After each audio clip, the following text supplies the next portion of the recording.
Any of you guys who have been around on this channel for at least a little while will probably know that I have a huge amount of love for the gas turbine engine. In fact, it's my favourite engine design of all time. And of course, there are a number of different variations on the theme, different amounts of power, different ways of using the engine, different forms of induction, but the essential concept is one that I love. And some of my favourite vehicles use that very engine. Now, in the racing world, it has been used more than it has on the road. And the primary reason for that is because in the racing world, much more so than on the road, you can justify a system having issues and problems that need to be ironed out or made more efficient or improved, because in the racing world, the car just does an event and then gets fixed up, repaired, tooled up, rebuilt even, whereas of course you can't do that on the road every time you drive the vehicle. And as a result of that, we've seen far more racing gas turbine engine vehicles than we have road cars, or of course even concept road cars.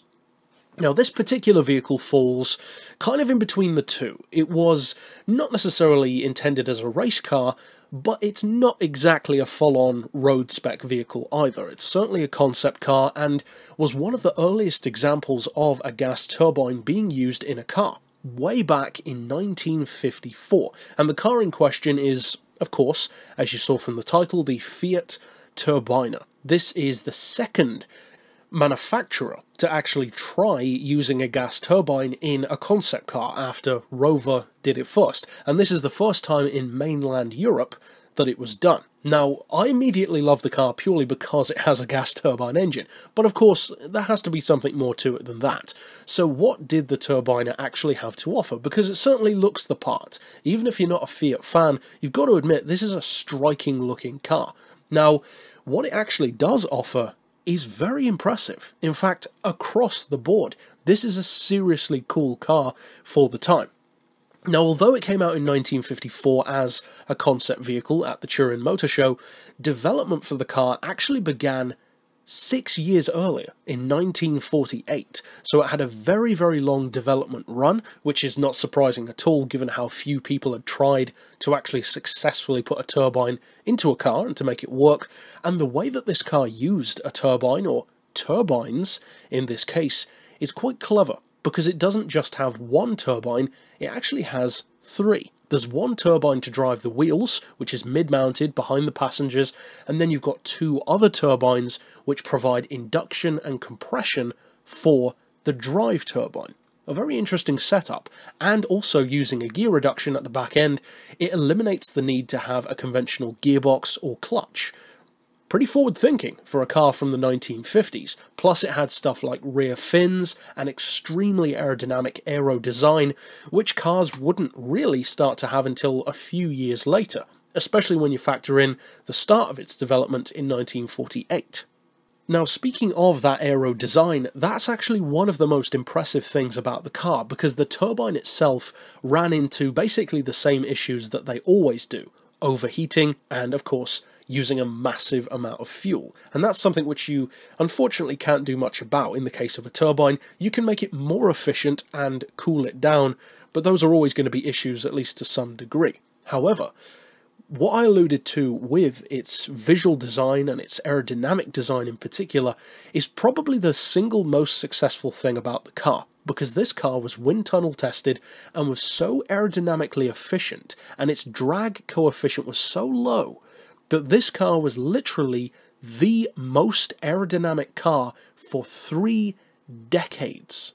It took over 30 years for any other vehicle to become more aerodynamic than this car. And yet it's a car which most people wouldn't even think of as having that kind of, really, acclaim to its name. And you certainly wouldn't think of Fiat as being a company who would accomplish something like that.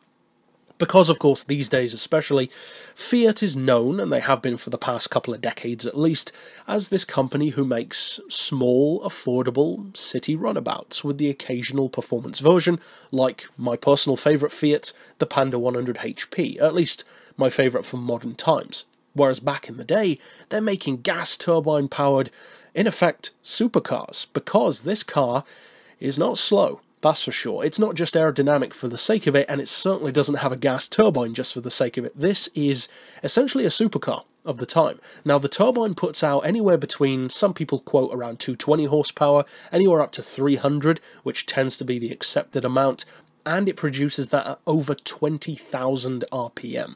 So it's not quite the screamer, you could say, that some later ones like the Y2K motorbike would become, which does around 60,000 RPM, but still, 22,000 RPM is rather high. It's a lot higher than most cars. Well, in fact, it's a lot higher than pretty much anything except a Grand Prix car, even in modern times. And when you combine that with the fact that the car weighs barely over a ton, or barely over 1,000 kilos, in other words, the performance is fantastic. In fact, this car can hit around 160 miles per hour, which in 1954, mind you, is no small task. That is an incredible little performance car. Now, they did test the vehicle. They showed the owners of the company what it was capable of. They showed it, as I said, at the Turin Motor Show in '54. But unfortunately, due to the fact that it used so much fuel and produced a massive amount of heat, which, as I said before, is not surprising, especially in the early days, and it was deemed to be basically too impractical and too prone to potential problems to actually produce in road or ultimately racing form. And of course, much more success has come from turbines in the racing world than it has on the road, because there are essentially no road-going production turbines. There have been a couple of concept cars that were sold, like the Chrysler, and Rover made some interesting concepts for the road as well, but none were ever made into production, and that's such a shame. But at the same time, some of the concept ones, such as one which we already reviewed in this series, from, technically speaking, a slightly earlier time than this car, actually 2 years before, but of course the car didn't start development as early as this one, so technically this one is still an earlier occasion. But overall, although it didn't reach production, much to my dismay of course, being such a super fan of turbines, it is cool to see that at least for a time, there were manufacturers in the concept car world, especially in the 40s and 50s, and then a little bit later in the 50s and 60s, in particular for the racing world, it was something which they at least tried to pursue for some time. And even a little bit later in some cases, a company like Toyota, for instance, would even try it again much, much later on, and I hope that somebody tries it again. With regulations and rules getting stricter all the time, it seems less and less likely, but even if somebody did it as a one-off, so it wouldn't have to be as strictly adhering to those production rules, I just hope that somebody pursues turbines again.